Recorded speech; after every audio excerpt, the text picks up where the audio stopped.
Well, hello, it's Ben with the DIY Homefront, and behind me is a 2020 Kia Optima.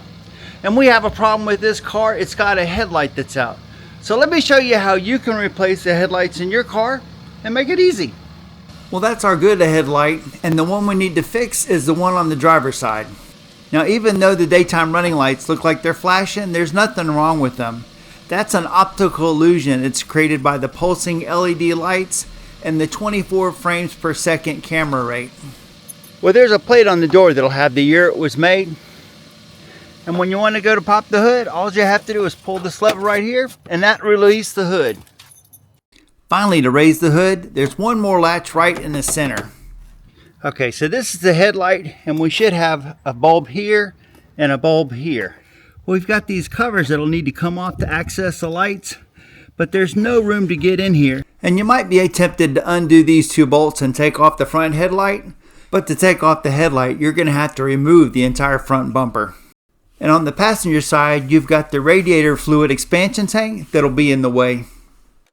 Well, sometimes I'm not always the most knowledgeable about things, but here you can see I've got my fancy tools out, and I did try to get the headlights out, and you will have to take off the whole front bumper. So I just sort of bit the bullet and did the best I could and got my big hands in to where those bulbs are that need to be replaced. Well, thanks for checking out the channel. If you've got a Kia Optima or a Ford pickup truck, I've got some other videos out there. Okay, we've got a cover right here, and it's just gonna spin off. And the high beams also use the same type of cap or cover. Once you get it a quarter turn, it should come all the way out. Well, even with the cap off, you still can't actually look inside to see what's going on. But I've taken my camera, and this is what it looks like, and you can see the bulbs right there. We're gonna need to turn this to one side a little bit and just pull it straight on out.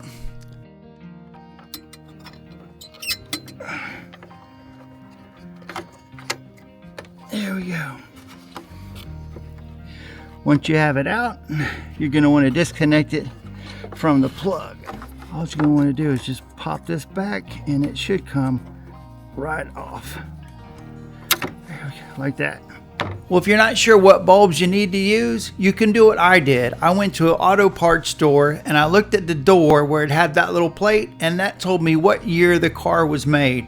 And I went into the auto parts store and told them that I had a 2020 Kia Optima. They looked it up on the computer and they pulled the bulbs for me, so I knew I had the right bulb. Now these bulbs set me back a pretty good penny. They were $99 for the two of them. And the clerk behind the counter upsold me something I normally wouldn't buy, which is bulb grease.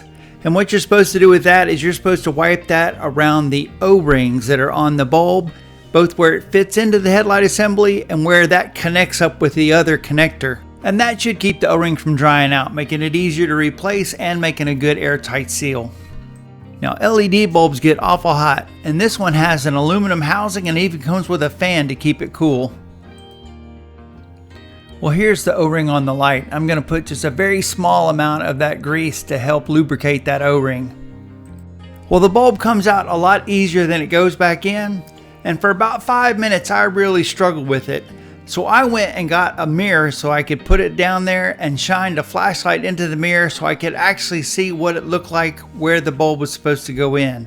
Because the bulb actually has a couple notches on the side of it, and it can only go in one way.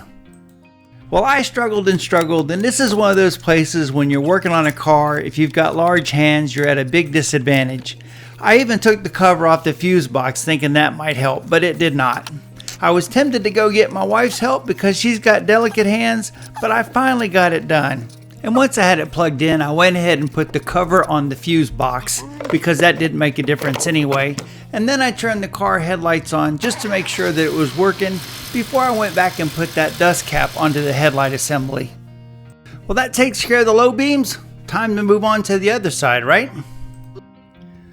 Well, on this side of the engine, our little cover that we're going to take off is right here, but the engine coolant's in the way. So let's just go ahead and remove this, and that should give us plenty of room. I'm thinking either 10 or 12 millimeter bolts, and they are 10.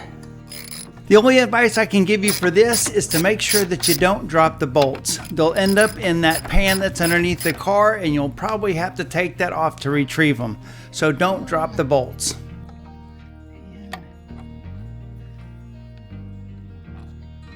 Any luck, this is just going to lift up and out of the way. Well, that gives us a lot more room. You turn this a quarter turn and it comes off. Well, there's a little better light on this side, and you can see there's an arrow stamped in the metal that shows you which way to turn the bulb to lock it into place. So we'll just turn it the other direction and get the bulb out. Now, if you can help it, you don't want to touch the bulbs because it'll cause them to go bad.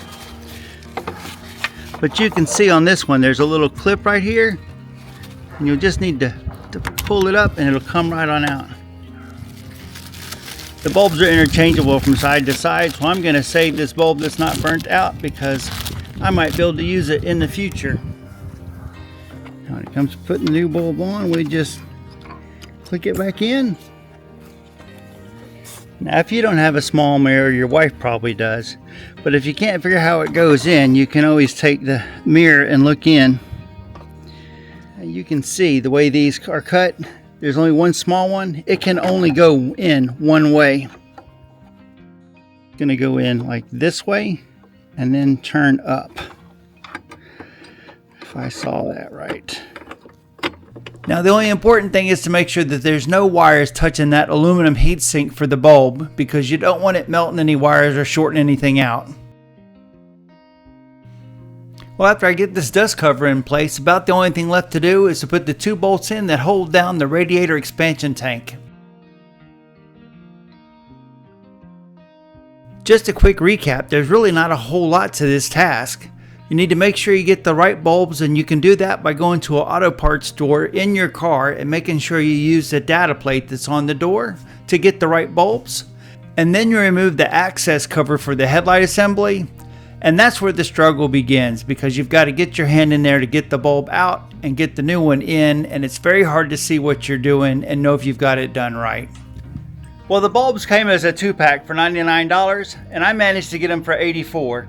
And we did it ourselves, and it probably took about, I don't know, 25 minutes at the most. It took me a little bit longer because I was filming. But easy to do. They're just difficult to get to, and if you have smaller hands or you have a helper with small hands, it'd be even easier. Well, thanks for watching. I hope this helps you guys out. Like, subscribe, check out my playlist, and I'll see you in that next video.